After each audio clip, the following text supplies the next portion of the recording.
la tahzan, jangan kau sedih. La tahzan, jangan kau cemas. La tahzan, jangan kau takut. Innallaha ma'ana, Allah bersama kita.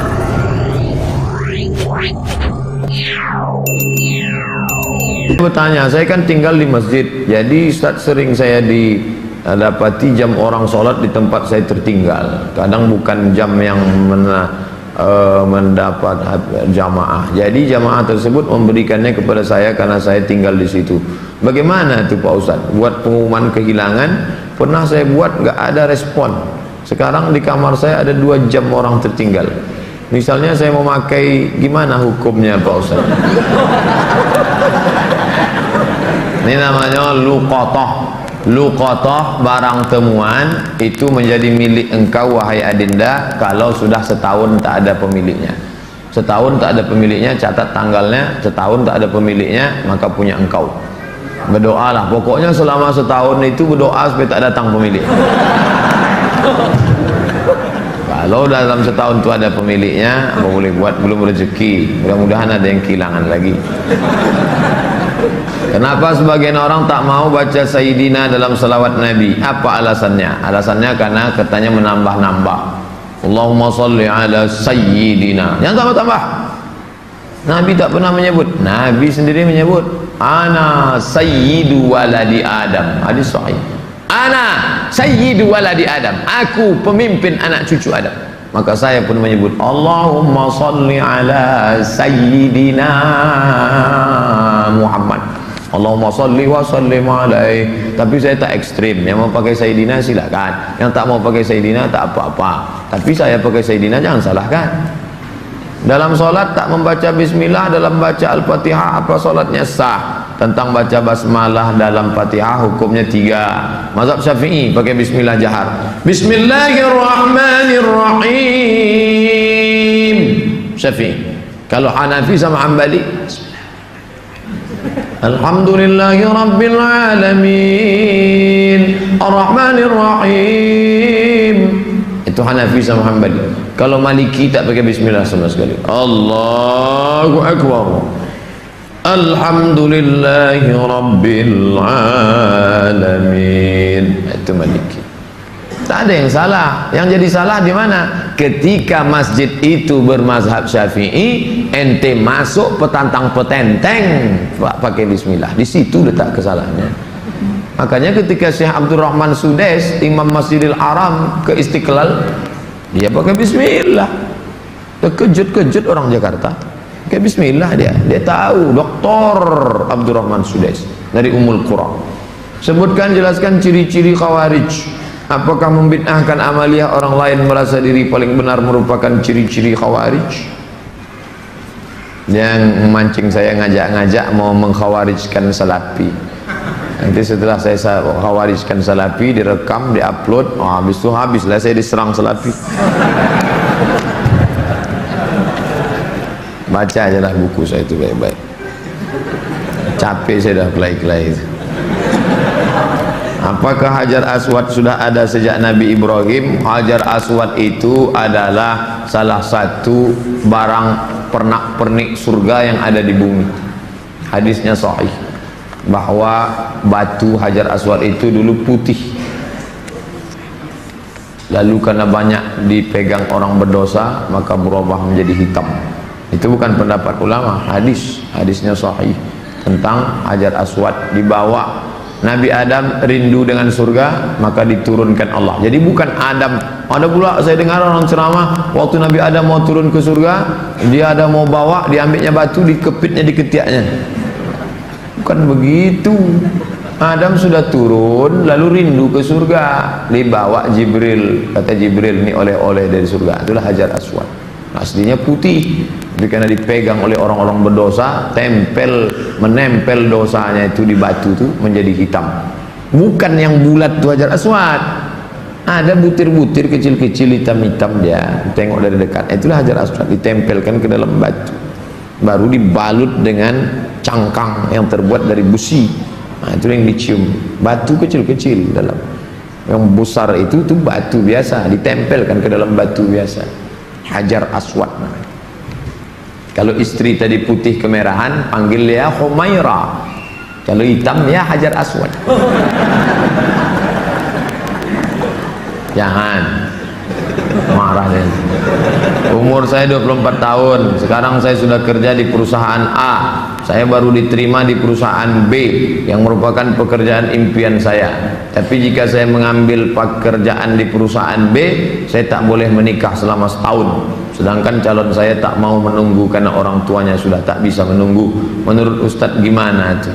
Karena di satu sisi saya ingin bekerja di perusahaan B karena gajinya lebih besar dan itu pekerjaan impian saya, tapi penempatannya di luar kota. Jika jadi menikah kami bakal LDR. Tolong Pak Ustaz, ini tak ada masalah fikih, ini masalah perasaan.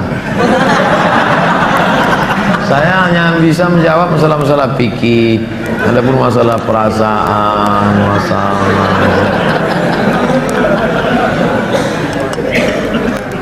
saya yang bisa saya jawab tuh halal, haram, makruh, mubah, rukun, syarat, wajib, sunat, sunan, muakkad. Adapun masalah ini baiknya kalian duduklah musyawarah. Adinda, kita menikah ini kan saling pengertian. Aku kuliah pontang-panting mau kerja ini kerja yang paling. Tolonglah kau pahami keadaanku sekarang.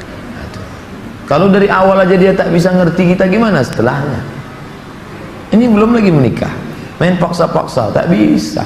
Ini dua makhluk yang berbeda, walaupun sama-sama mau makan telur ayam, yang satu mata sapi, yang satu dadar, bisa berkelahi.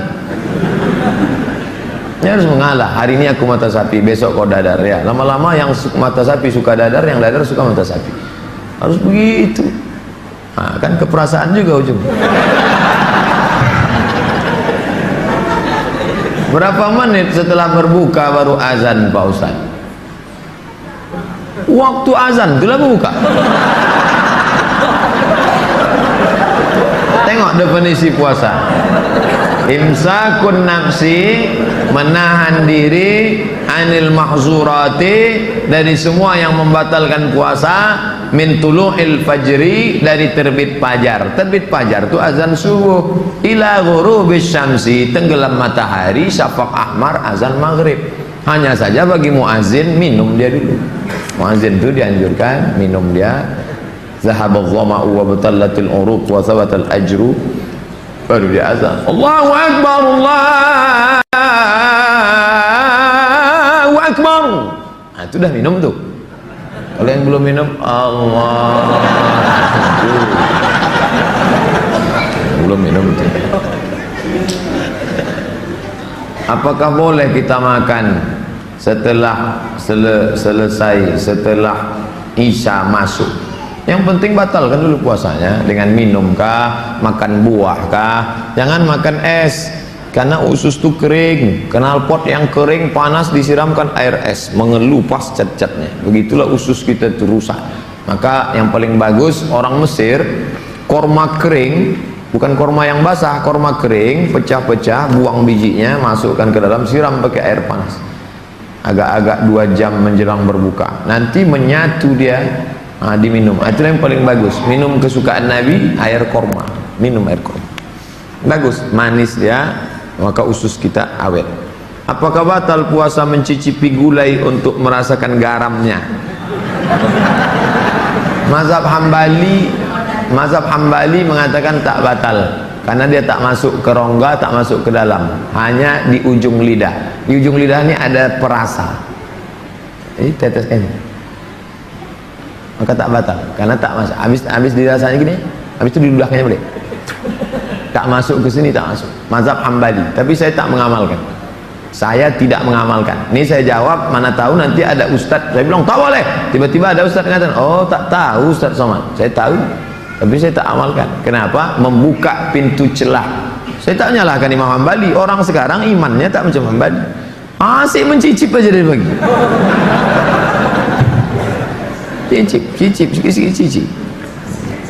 Ustadz, gimana cara menghafal Quran? Kami dulu aturan di Al-Azhar tidak pakai SKS, kuliah tak SKS, setahun dipaket 14 mata kuliah, 2 juz Al-Quran, tidak pakai SKS, tahun 1, tahun 2, tahun 3, tahun 4, 14, 2 juz.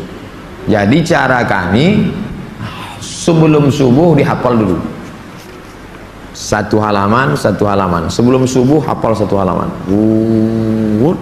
Nanti ke masjid qobliyah subuh baru diulang waktu baca tahiyatul masjid, itu dibaca. Maka lama sholatnya karena mengulang setengah, satu rakaat setengah diulang.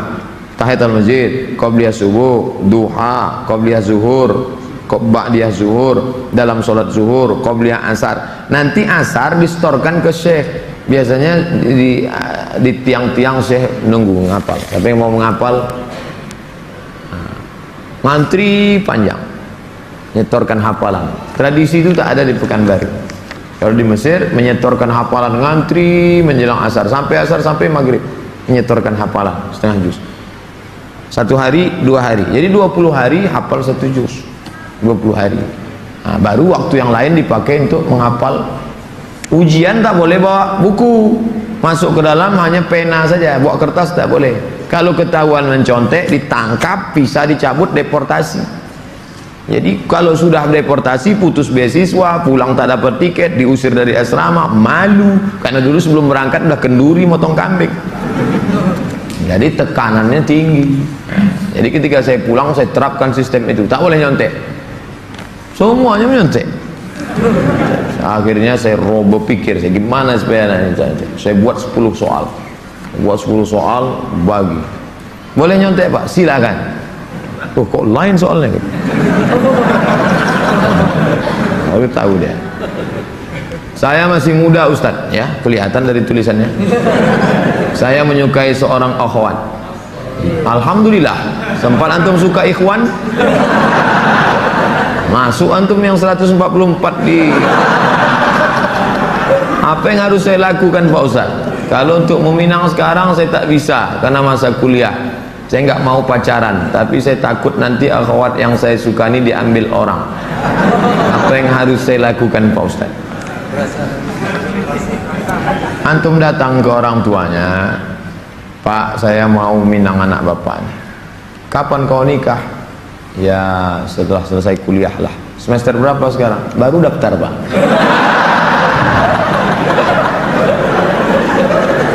Itu rasa-rasa biasa saja itu adik-adik sekalian. Nanti setelah sekalian kuliah, banyak yang lebih cantik, lebih mantap dari itu. Anggap ingin lalu aja. Tak ada. Nanti setelah kalian selesai, banyak yang lebih hebat lagi daripada itu. Maka tundukkan pandangan. Yang gadis-gadis bagus pakai cadar supaya tak nampak laki-laki wajah. Ustadz di mana di Pekanbaru ini tempat belajar tahsin ngaji? Ustadz Hardi LC. Datang ke Tafakuh. Banyak kajian. Jamnya ada. Datang ke kantor Tafakuh depan gedung guru. Dari sini sebelum Purna MTQ, gedung guru sebelah kanan ada perkantoran Sudirman. Di depannya ada karaoke Rosa. Tapi jangan antum masuk ke situ. Kanan karaoke, yang kirinya Tafakuh Dr. Mustafa Umar. Tanya, ada Ustadz Hardi? Nah, daftar tahsin dengan Ustadz Hardi. Ustadz, Nabi Muhammad tak pernah cukup puasa sebulan pada bulan Sya'ban. Bagaimana kalau puasa bulan Rajab? Tak pernah, tidak pernah cukup puasa. Pernah Nabi. Bulan Sya'ban pernah Nabi sebulan. Karena Rasulullah SAW yasumu Sya'ban kullah. Kata ulama mana kullahu, pernah dia sebulan, tapi tidak tiap tahun. Pernah, tapi tidak tiap tahun. Bagaimana dengan Rajab? Rajab bagus. Mana dalil puasa Rajab? Wa minal hurumi fasum. Berpuasalah engkau di bulan-bulan haram. Bulan haram itu Zulqa'dah, Zulhijjah, Muharram, Rajab. Dalilnya umum. Ustadz, gimana biar istiqomah sholat di masjid? Begitu sedengar azan langsung bangkit. Karena waktu azan berkumandang setan lari tunggang langgang. Wa alaiha duratun, sampai terkentut-kentut. Begitu terdengar azan, Allahu Akbar, Allahu Akbar, bangkit langsung berangkat. Jangan antum santai nanti aja lah nunggu iqamat. Oh enggak, langsung berangkat, langsung ke masjid. Intizarus shalah ba'da shalah, menunggu sholat. Paksa-paksakan sampai dia mendarah daging, sehingga kalau tak sholat meleleh air mata antum. Itu baru terasa manisnya sholat jamaah. Apa saja penyebab rezeki dihambat Ustaz? Kami sudah kerja potong panting tapi hasilnya selalu kurang, malah hutang tambah banyak. Banyak berdoa kata Nabi pada orang yang dililit utang, Allahumma inni a'udzubika minal hammi wal hazan wal ajzi wal kasal wal jubni wal bukhul wa dhala'id daini wa ghalabatir rijal. Berusaha, kalau engkau belum diberi Allah, husnuzan pada Allah. Tak sulit bagi Allah menyehatkan Ayub, tak sulit bagi Allah menyelamatkan Yusuf, tak sulit bagi Allah membuat Ibrahim punya anak Ishak, tak sulit bagi Allah menolong Muhammad sallallahu alaihi wasallam. Dia hanya ingin menengok engkau terus berusaha dan berdoa. Bagaimana hukumnya dalam perjalanan menuju kajian Ustadz? Kami melaksanakan sholat maghrib di jalan. Setelah selesai sholat kami tak berzikir dan langsung melanjutkan perjalanan. Bagaimana itu Pak Ustadz? Sambil naik kendaraan tuh kalian berzikir. Subhanallah, subhanallah, subhanallah, subhanallah, subhanallah, subhanallah, subhanallah. Alhamdulillah, alhamdulillah, alhamdulillah. Tet, subhanallah. Alladzina yazkuruna Allah qiyaman, berzikir waktu tegak, wa qu'udan, waktu berjalan, waktu duduk, wa ala junubihim, waktu berbaring. Zikir tak boleh putus. Karena mau cepat takut terlambat. Assalamualaikum warahmatullahi wabarakatuh. Tetap ba'diyah rawatib. Habis itu berzikir. Tak ada halangan. Ustaz, bila kita mempunyai masa lalu yang suram, apakah harus diungkapkan atau tidak pada calon suami istri? Dosa apabila tidak diungkapkan, tidak dikasih tahu. Ada keterus-terangan yang membuat hati orang luka, tapi ada suatu yang antum sembunyikan bisa berefek hukum. Ini sytarata saiban, ini sytarata bikran. Kata Imam Ibn Taymiyah dalam kitab Majmu' Fatawa, dikutip oleh Imam Sayyid Sabiq dalam Fikih Sunnah. Yang punya teks Ibn Taymiyah, nama kitabnya Majmu' Fatawa, dikutip oleh Sayyid Sabiq, dibuatnya dalam kitab Fikih Sunnah. Ini sytarata bikran fapanat saiban falahul fashu.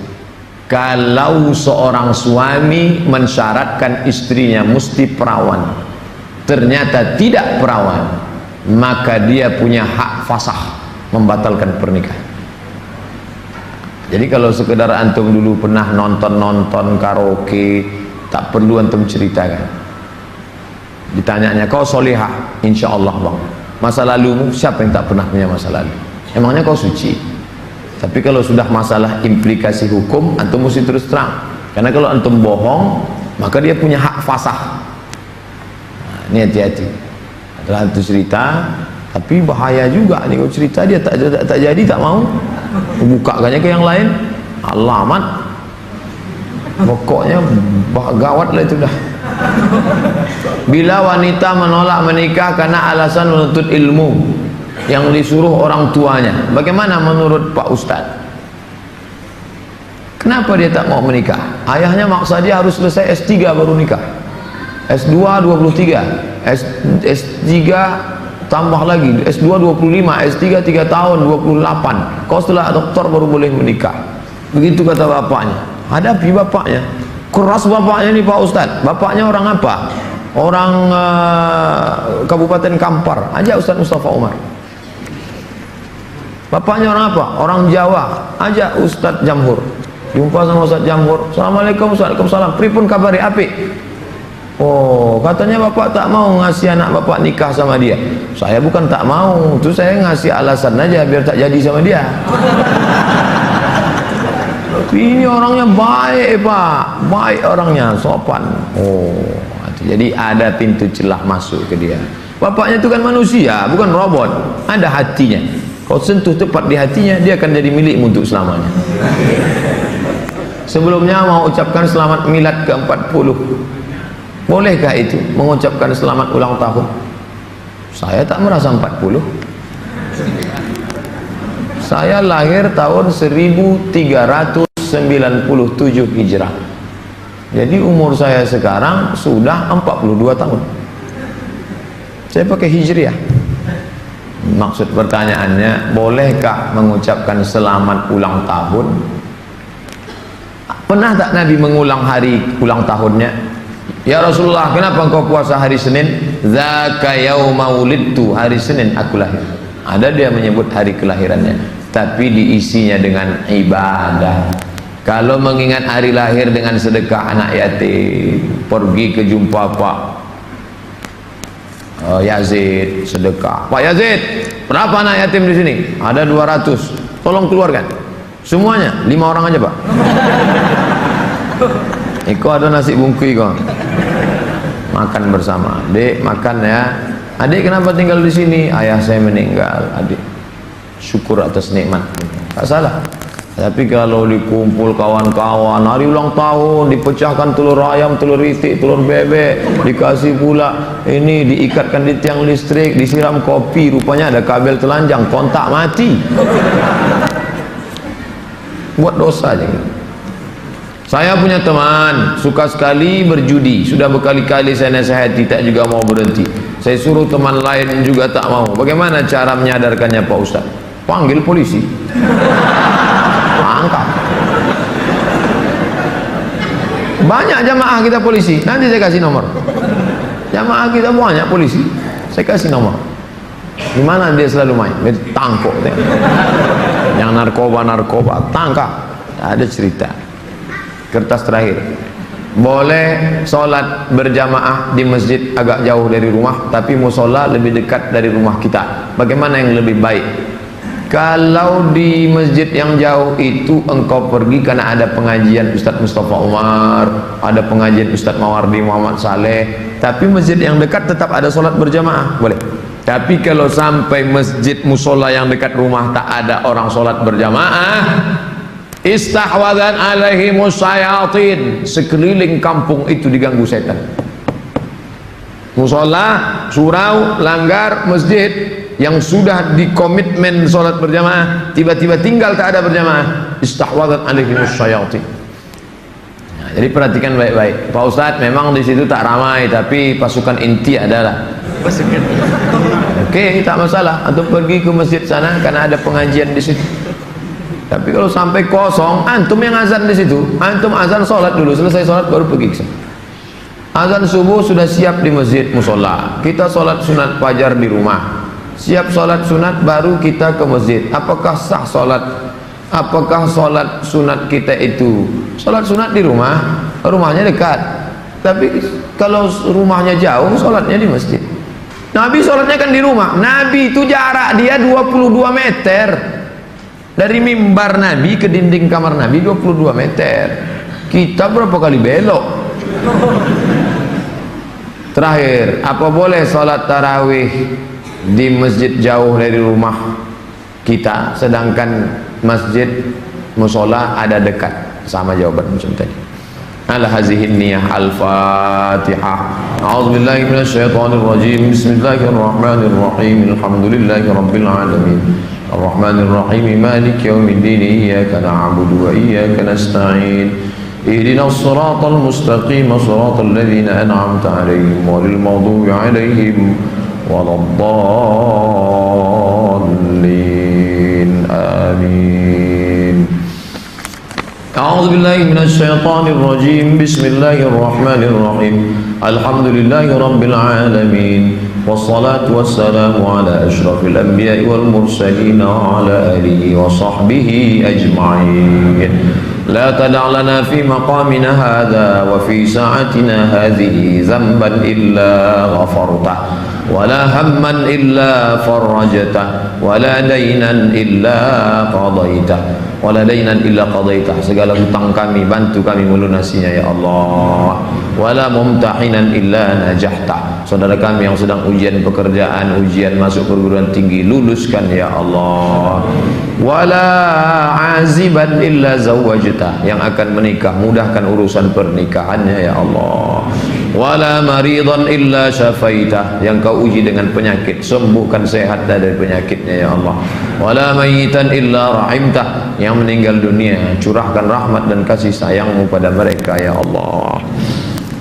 Allahumma khtim lana bi husnil khatimah wa la taqtim alaina bi su'il khatimah. Allahumma ja'al akhir kalamina 'inda intihai ajalina. Jadikanlah akhir kalam kami ketika ajal kami sampai, qaula la ilaha illallah. Rabbana atina fid dunya hasanatan wa fil akhirati hasanatan wa qina adzabannar. Sallallahu ala sayyidina Muhammadin wa ala alihi wa sahbihi wasallam. Walhamdulillahi rabbil alamin. Taqabbalallahu minkum minna wa minkum taqabbal ya karim. Saya ucapkan selamat menunaikan ibadah Ramadan 1438. Mohon maaf zahir dan batin. Taqabbalallahu minkum taqabbal ya karim. Marhaban ya Ramadan. Wassalamualaikum warahmatullahi wabarakatuh.